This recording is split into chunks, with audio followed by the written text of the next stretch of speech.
बच्चों, आज हम करने जा रहे हैं नैतिक शिक्षा पाठ 1 सरस्वती वंदना। नैतिक शिक्षा छठी कक्षा में नैतिक शिक्षा में सबसे पहले इस वंदना के रूप में वंदना दी गई है, जिसमें माँ सरस्वती की वंदना की गई है। आप इसको शेष स्वर वाचन करेंगे। पहले इसका गायन या इसका उच्चारण करते हैं।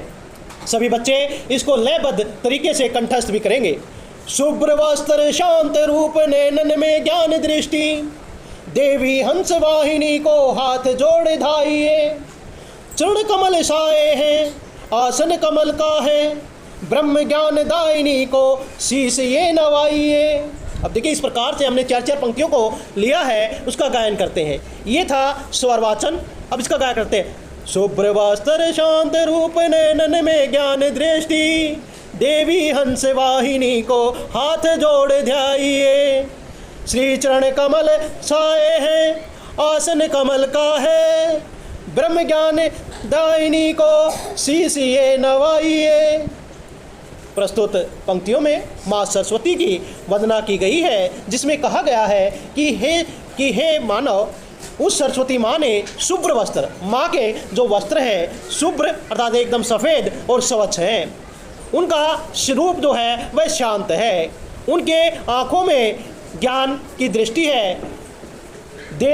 माँ सरस्वती हंस वाहिनी, हंस पर विराजमान है। वाहिनी होता विराजमान होता, सुशोभित होना, को हाथ जोड़ ध्याइए अर्थात ध्यान में लेकर आओ कि ऐसी माँ सरस्वती को, जिसने क्या पहने हैं, शुभ्र वस्त्र, साफ और स्वस्थ कपड़े पहने हैं सफ़ेद रंग के, जिनका रूप एकदम शांत है, जिनके नैन होती आँखें, जिनकी आँखें ज्ञान की दृष्टि भरी हुई है जिनमें, ऐसी देवी सरस्वती माँ को जो हंस पर विराजमान है, उन्हें हाथ जोड़कर, दोनों हाथ जोड़कर हमने उनकी प्रार्थना करनी चाहिए, उनका ध्यान करना चाहिए, उनको ध्यान में मनन करना चाहिए।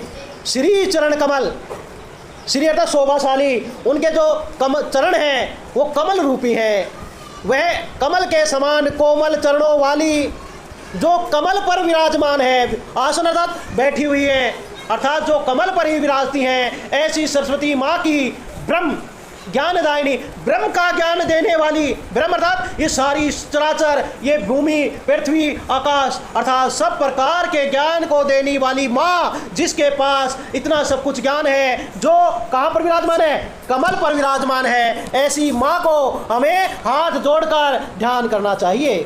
इसी प्रकार से हमने इसकी व्याख्या की है। इसके बाद आप वीडियो में देख सकते हैं कि इसका सरलार्थ आपके सामने है। सभी बच्चे इस वीडियो से इस सरलार्थ को देखकर अपनी कॉपी में अवश्य नोट करें। अगली पंक्तियाँ देखते हैं। पंक्ति 5 सहस्वर वाचन। पुस्तक प्रतीक ज्ञान, वीणा सुर अभिज्ञान, अभिज्ञान प्राण शक्ति ज्ञान यूं सरस बनाइए। त्यागे द्वेष भाव और भूले वैर भाव, सब भाव बाट बाट सृष्टि स्वर्ग सब बनाइए। अब इसका गायन करते हैं।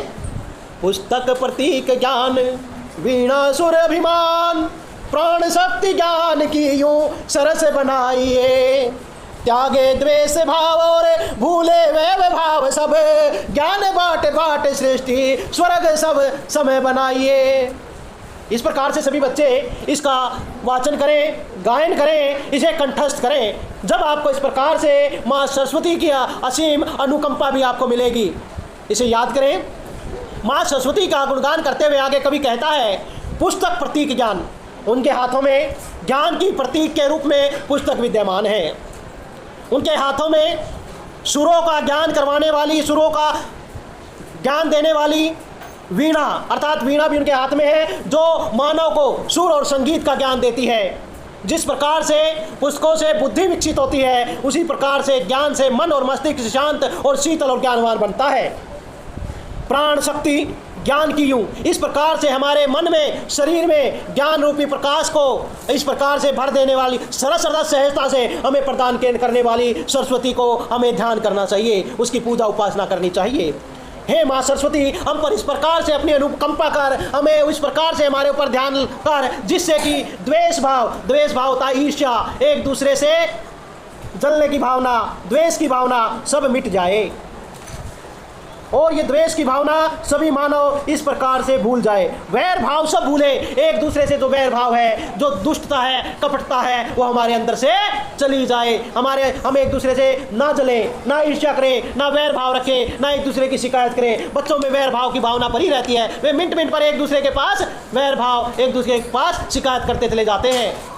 और क्या करें, ज्ञान बांट बांट कर सरस्वती माँ क्या करती है, हे सरस्वती माँ, इस प्रकार से हमें ज्ञान बांट बांट कर इस सृष्टि अर्थात इस पृथ्वी को क्या कर दो, स्वर्ग के के समान, इस पृथ्वी को स्वर्ग के समान बना दो। अर्थात यही प्रकृति, जब सब लोगों में द्वेष की भावना, ईर्ष्या की भावना मिट जाएगी और यह सारी पृथ्वी क्या हो जाएगी, स्वर्ग के समान बन जाएगी। इस प्रकार से हमने इनकी भी आगे आप वीडियो में देख रहे हैं कि किस प्रकार से सरलार्थ लिखा गया है। यहाँ से आप पढ़कर इस सरलार्थ को समझ भी सकते हैं, जैसे अभी मैंने समझाया। यहाँ से आप इसे नोट करें। अब इसके प्रश्न उत्तर करते हैं। पहला प्रश्न है, माता का आसन कैसा है? तो माता का जो आसन है वह कमल का है। माता का आसन कमल का है और माता उस पर कमल रूपी चरणों के साथ बैठी हुई है। प्रश्न नंबर 2, माता सरस्वती ने किस प्रकार के वस्त्र पहने हैं? माता सरस्वती ने एकदम सफ़ेद वस्त्र पहने हैं। प्रश्न नंबर 3, पुस्तक एवं वीणा किसके प्रतीक है? पुस्तक ज्ञान का प्रतीक है तो वीणा संगीत का प्रतीक है। प्रश्न नंबर 4, हम माता सरस्वती से अपना जीवन किसके समान बनाने की प्रार्थना करते हैं? हम माता सरस्वती से अपना जीवन ज्ञान से एक दूसरे से द्वेष आदि को भुला दें और हमारे अंदर ज्ञान का प्रकाश करते चले जाएं, जिससे यह जीवन स्वर्ग के समान सुंदर हो जाए। इस प्रकार से आप यह वीडियो अपनी कॉपी में भी नोट करेंगे, लिखेंगे। लाइक और सब्सक्राइब करना